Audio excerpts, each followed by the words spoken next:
Hello दोस्तों। तो आज हम क्लास 12 के लिए बताने जा रहे हैं कि भारत के प्रमुख बंदरगाह। भारत के तटीय क्षेत्रों में मुख्य रूप से 13 बंदरगाह पाए जाते हैं और 200 से अधिक छोटे बंदरगाह स्थित हैं। इन 13 बंदरगाहों में से मुख्य रूप से सबसे पहले जो है वो माना जाता है कांदला बंदरगाह। कांदला बंदरगाह भारत के पश्चिमी तट पर स्थित है, जो मुख्य रूप से ज्वारिया बंदरगाह जिसे हम कह सकते हैं। ये कच्छ की खाड़ी में स्थित है और इस बंदरगाह से भारत मुख्य रूप से आयात कराता है। इसमें मुख्य रूप से आयात कराने वाली सामग्री पेट्रोलियम एवं उर्वरक सामग्री है।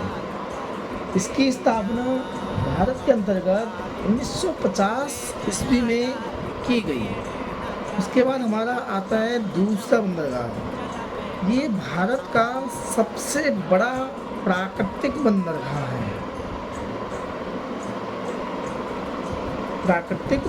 है। इसकी स्थापना सन 1880 में की गई थी। 1880 में मुंबई बंदरगाह की स्थापना की थी। ये क्या है, एक प्राकृतिक बंदरगाह है। ये महाराष्ट्र में स्थित है। उसके बाद तीसरे नंबर पे हमारा आता है जवाहरलाल नेहरू बंदरगाह। जवाहरलाल नेहरू बंदरगाह, इसको पहले नावा सेवा के नाम से जाना जाता था। ये भारत की एक कृत्रिम बंदरगाह है। सबसे बड़ा कृत्रिम बंदरगाह है और ये मुंबई बंदरगाह की सहायक बंदरगाह इसे हम कह सकते हैं। इसके बाद हमारा चौथा आता है मार्मगोआ। मार्मगोआ पश्चिमी तट पर स्थित ये एक प्राकृतिक बंदरगाह है। गोवा से प्राप्त होने वाले जितने भी लौह अयस्क हैं, इसके आसपास के जो क्षेत्र हैं, उन क्षेत्रों से लौह अयस्क का निर्यात मार्मगोआ से अन्य देशों के लिए किया जाता है। उसके बाद पाँचवें नंबर पे आता है हमारा न्यू मैंगलोर। ये पश्चिमी तट पर स्थित यानी कर्नाटक राज्य में स्थित है। ये भी एक प्राकृतिक बंदरगाह है और इस बंदरगाह से मुख्य रूप से भारत लौह अयस्क का निर्यात करता है। उसके बाद छठे नंबर पे हमारा आता है कोचीन केरल राज्य में स्थित है। ये भी एक प्राकृतिक बंदरगाह है। उसके बाद हमारा आता है लास्ट में भारत के दक्षिणी क्षेत्र में स्थित तमिलनाडु और मन्नार की खाड़ी में स्थित तूतीकोरना बंदरगाह। ये एक प्राकृतिक बंदरगाह है।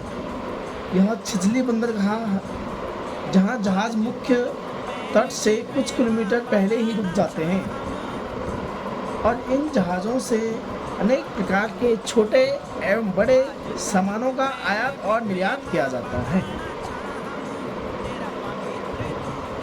उसके बाद हमारा दक्षिणी तट पर स्थित चेन्नई जो है एक कृत्रिम बंदरगाह है।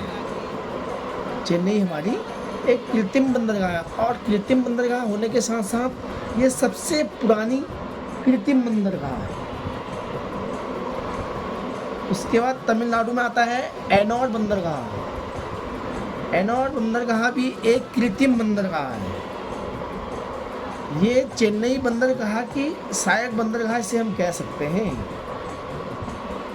और ये बंदरगाह के द्वारा भारत के अंतर्गत कंप्यूटराइज सामान का निर्यात किया जाता है। उसके बाद 10वें नंबर पे आता है हमारा विशाखापट्टनम जो हमारे आंध्र प्रदेश में स्थित है और ये जो है मुख्य रूप से एक प्राकृतिक बंदरगाह है। इस देश का सबसे गहरा बंदरगाह हम विशाखापट्टनम को कह सकते हैं। इस बंदरगाह के निकट डॉल्फिन नोज नामक पहाड़ी होने के कारण समुद्र की तेज हवाओं से सुरक्षित रहता है और इनसे भारत विभिन्न सामग्रियों का आयात और निर्यात करता है। उसके बाद हमारा आता है 11 नंबर पे पारादीप। पारादीप बंदरगाह जो मुख्य रूप से उड़ीसा में स्थित है और प्राकृतिक बंदरगाह है। इस बंदरगाह के द्वारा भारत के जो औद्योगिक राज्य हैं झारखंड, छत्तीसगढ़, उड़ीसा, बिहार से जो भी लोहा अयस्क से निर्मित सामग्री है उस सामग्री का निर्यात किया जाता है। उसके बाद 12वें नंबर पे आता है हमारा कोलकाता। कोलकाता जो पश्चिम बंगाल में स्थित है और ये बंदरगाह जो है पूर्ण रूप से प्राकृतिक बंदरगाह है। यह बंदरगाह मुख्य रूप से समुद्र पे न बनकर हुगली नदी पे स्थित है।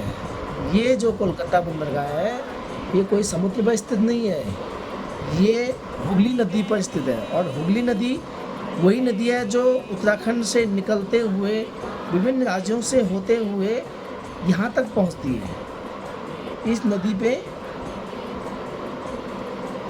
यहाँ तक पहुँचती है और इस नदी पे बंदरगाह बनाया गया है और इन बंदरगाहों से विभिन्न प्रकार के सामानों का आयात निर्यात किया जाता है। और लास्ट हमारा 13 बच जाता है बंगाल की खाड़ी में जो स्थित हमारे छोटे छोटे द्वीप समूह हैं जिसे हम अंडमान निकोबार द्वीप समूह कहते हैं। ये पूर्ण रूप से प्राकृतिक बंदरगाह है और ये बंदरगाहों से भारत के लिए विभिन्न पेट्रोलियम पदार्थों का आयात किया जाता है। इसी प्रकार हम अगले वीडियो में आपसे मिलेंगे। भारत के प्रमुख औद्योगिक राज्यों के बारे में हम आपको बताएंगे। धन्यवाद।